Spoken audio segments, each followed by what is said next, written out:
الحمدللہ رب العالمین والعاقبۃ للمتقین والصلاۃ والسلام علی سید الانبیاء والمرسلین۔ حضرات گرامی، حضرت امام ربانی محبوب سبحانی مجدد الفسانی رضی اللہ تعالیٰ عنہ کے مکتوبات شریف دفتر اول کا مکتوب نمبر 138 جو حضرت شیخ بہاؤالدین سرہندی رحمۃ اللہ علیہ کی طرف لکھا گیا، اور اس میں آپ نے دنیا کی جو مذمت ہے اس کو بیان کیا ہے اور دنیا کے لوگوں سے صحبت سے دوری کا درس دیا ہے۔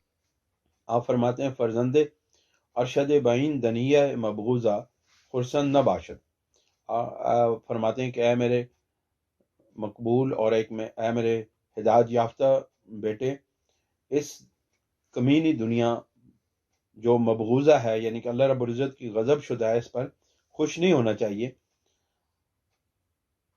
وہ سرمایہ دوام اقبال رب جناب قدس خداوندی جل سلطان و از دست نہ داد، اور جو حضرت رب ذوالجلال جل سلطانہ کی بارگاہ میں جو دائمی رہنے والا سرمایہ ہے اس کو اپنے ہاتھ سے نہیں چھوڑنا چاہیے۔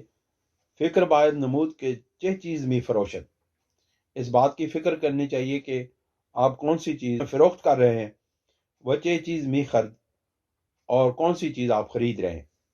آخرت را بدنیا عوض نمودن، آخرت کے اس دنیا کو خریدنا، بعض حق سبحانہ بخلق باز ماندن، اور رب ذوالجلال کی بجائے مخلوق کے ساتھ رہنا اور مخلوق کے ساتھ رہ کر کے اللہ رب العزت سے باز رہنا یا اللہ رب العزت سے دور رہنا، الصفات و بے خردی است، یہ بے وقوفی اور بے عقلی کی بات ہے۔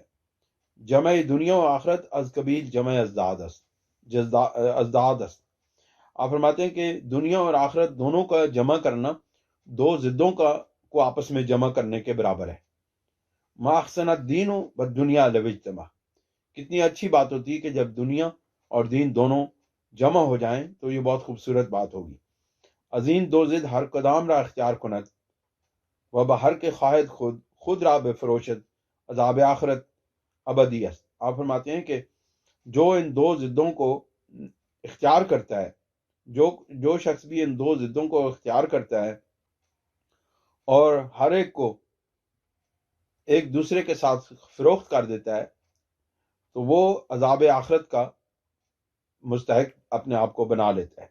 یعنی اللہ رب العزت کو چھوڑ کر کے دنیا میں مشغول ہو جانا اور دنیا کے عوض جو ہے وہ آخرت کو چھوڑ دینا، یہ عذاب اخروی کا سبب بن سکتا ہے۔ وہ متاع دنیا قلیل است، اور دنیا بہت قلیل ہے، بہت چھوٹی ہے۔ دنیا مبغوض حق سبحانہ و تعالی است، اور دنیا جو ہے وہ اللہ رب العزت کی مبغوضہ یعنی اللہ رب العزت کی غضب شدہ ہے۔ وآخرت مردیہ تعالی و تقدس، اور اللہ رب العزت کی اللہ تعالی و تقدس کی آخرت جو ہے وہ پسندیدہ چیز ہے۔ عش ما شئت فإنک میت، آپ جتنی مرضی آسانی کے ساتھ زندگی گزار لیں، بالآخر ایک دن تم نے مر جانا ہے۔ والزم ما شئت فإنک مفارقۃ، یعنی کہ تو جتنی بھی چیزوں کو اکٹھا کر لے، جتنی چیزیں اپنے آپ پر لازم کر لے، یہ سب چیزیں تو اس سے چھوٹ جانے والی ہیں۔ آخر زن و فرزند را می باید گذاشت، بالآخر ایک دن ایسا ہوگا کہ یہ زن و فرزند، یہ بیٹے، یہ اولادیں، یہ سب کچھ، یہ بیویاں، یہ سب کچھ چھوڑ جانی ہیں۔ و تدابیر اینہا بحق سبحانہ باید سپرد، اور ان کی تمام تدبیروں کو یا جتنے بھی منصوبے بنائے ہیں ان کو رب ذوالجلال کے سپرد کر دینے چاہیے۔ و امروز خود را مردہ باید انگاشت، اور آج یعنی کہ اس دور میں، اس وقت میں، اس دنیا کے اندر رہتے ہوئے اپنے آپ کو مردوں میں شمار کرنا چاہیے۔ وہ مہمات انہارا بہو تعالیٰ باید تفیظ، اور اس کے جتنے امور ہیں، جتنے کام ہیں دنیا کے اندر، جتنے بھی معاملات ہیں، ان کو اللہ رب العزت کے بارگاہ میں پیش کر دیا جانا چاہیے اور اللہ کو تفویض کر دیا جانا چاہیے، اللہ کے سپرد کر دیے جانے چاہیے یہ دنیا کے جتنے معاملات ہیں۔ پھر آپ ایک آیہ مبارکہ کا حوالہ دیتے ہیں، ان من ازواجکم اولادکم عدوا لکم فاحذروہم، کہ بے شک تمہاری ازواج اور تمہاری اولاد تمہارے دشمن ہیں اور ان سے دور رہو۔ یعنی یہ ازواج اور اولاد کی محبت میں مبتلا ہو کر بندہ اگر اللہ رب العزت سے دور ہو جائے تو یہ اولاد کی محبت جو ہے انسان کے لیے دشمنی کا سبب بن جاتی ہے اور اللہ رب العزت سے دوری کا سبب بن جاتی ہے۔ تو ایسی محبت میں مستغرق ہو جانا کہ جو اللہ رب العزت سے انسان کو جدا کر دے، کسی مسلمان کو اللہ تعالیٰ سے جدا کر دے، تو اللہ رب العزت نے ایسی محبت میں غرق ہو جانے سے بچنے کی تو جو ہے وہ نصیحت اور جو ہے نا وہ حکم دیا ہے۔ نص قاطع است، آپ فرماتے ہیں کہ یہ جو آیہ مبارکہ ہے یہ اس حکم پر نص قاطع ہے کہ اللہ رب العزت کو چھوڑ کر کے دنیا کی محبت میں مبتلا، اپنی مال اولاد اور بیویوں کی محبت میں مبتلا نہیں ہونا چاہیے۔ مقرر شنیدہ باشد خواب خرگوش تا چند خواہد بود، دوبارہ اس بات کو سنیں، کب تک آپ میٹھی نیند سوتے رہیں گے؟ آخر چشم باید کشود، آخر ایک دن آپ کی آنکھیں کھلیں گی۔ صحبت اہل دنیا و اختلاط بایشان سم قاتل است۔ پھر ایک اور بات آپ جناب کو ارشاد فرماتے ہیں حضرت بہاؤالدین سرندی مدد اللہ رحمۃ اللہ علیہ کو کہ یہ جو دنیا کی محبت ہے اور دنیا والوں کے ساتھ اختلاط اور ملنا جلنا، یہ ایک زہر کی طرح ہے۔ کشتہ سم بے موت ابدی گرفتار است، اس زہر کا پینے والا یا اس زہر سے مرنے والا ہمیشہ ہمیشہ کی موت کا شکار ہو جائے گا، موت کا شکار ہو جاتا ہے۔ العاقل تکفی الاشارۃ، عقل مند کے لیے اشارہ کافی ہے۔ فکیف التصریح مال مبالغت و تاکید، اور یہ کتنی مبالغہ کے ساتھ اور بڑی تاکید کے ساتھ اس بات کو کھول کے بیان کر دیا گیا ہے۔ اب آپ کے اوپر ہے کہ آپ اس کو سمجھیں اور اس کے اوپر عمل کریں۔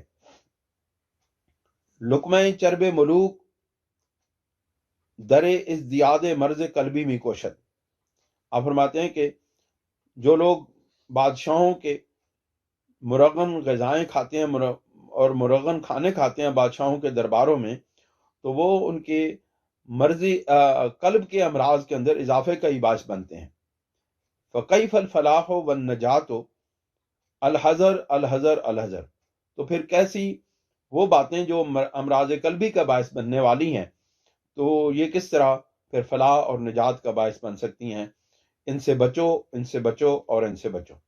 مناچ شرط بلاغست باتمی گویم تو خواہ سخنم پندگیر خاملال، مجھ پر بات کو پہنچا دینا ہی لازم ہے اور تجھ سے وہ بات کہہ دینی ہے اور تجھ تک پہنچا دینی لازم ہے، تو اس کو سن کے یا تو نصیحت حاصل کرے یا اس سے غمگین ہو جائے، ملال اپنے دل کے اندر لے، تو پھر یہ تمہارے اوپر مرضی ہے، تمہاری مرضی ہے۔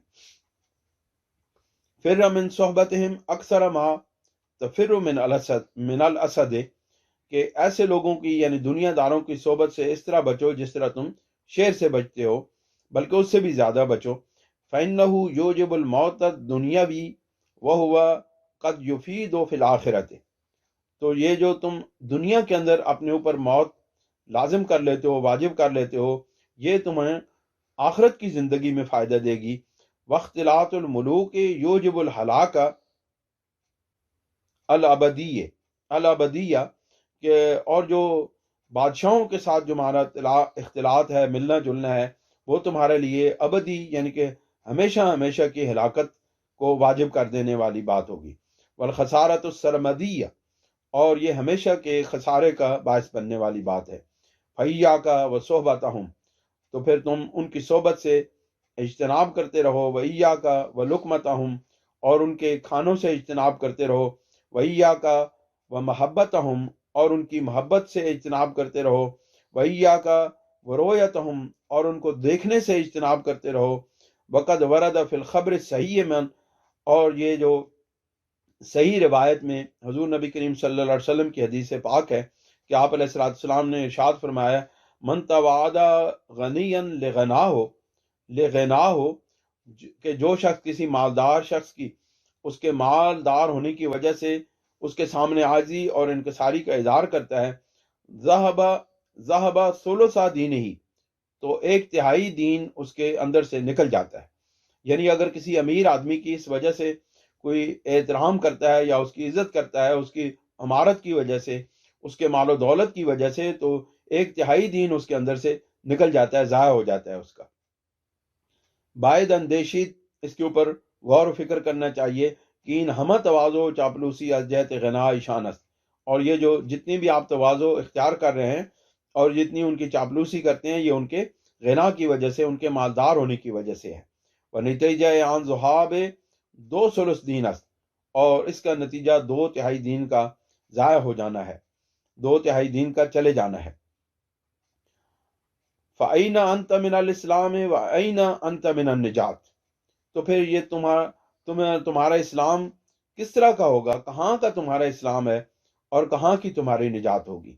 ان ہمہ مبالغہ و ابرام بواسطہ آنس کے، یہ تمام مبالغہ اور جو باتیں کی گئی ہیں یہ اس وجہ سے ہیں کہ میدانت کے لقمہ چرب و صحبت ناجنس دل آن فرزند را از تذکر مواعظ و تعقل نصاح در پردہ انداختہ باشد۔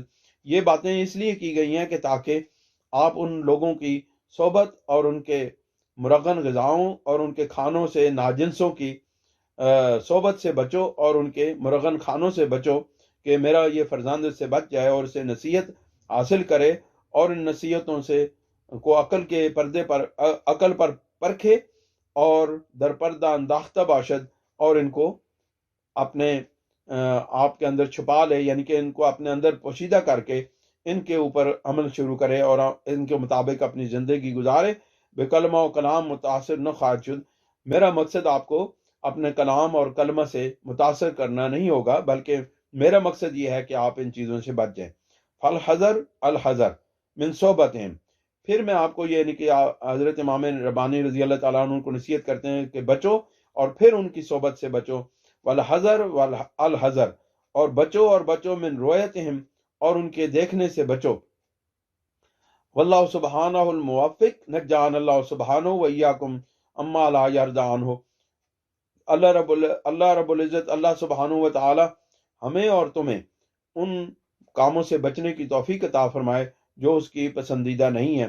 ربنا المتعالی بحرمت سید البشر الممدوح بما زاغ البصر علیہ وعلی آلہ من الصلوات وحفظ من التسلیمات اکملوا، کہ رب ذوالجلال حضور سرور دو عالم صلی اللہ علیہ وسلم سے جن کی مدح اللہ رب العزت نے ما زاغ البصر وما طغى کے جملے کے ساتھ کی ہے، اللہ رب العزت ہمیں ان کی وہ پیروی کی توفیق نصیب فرمائے۔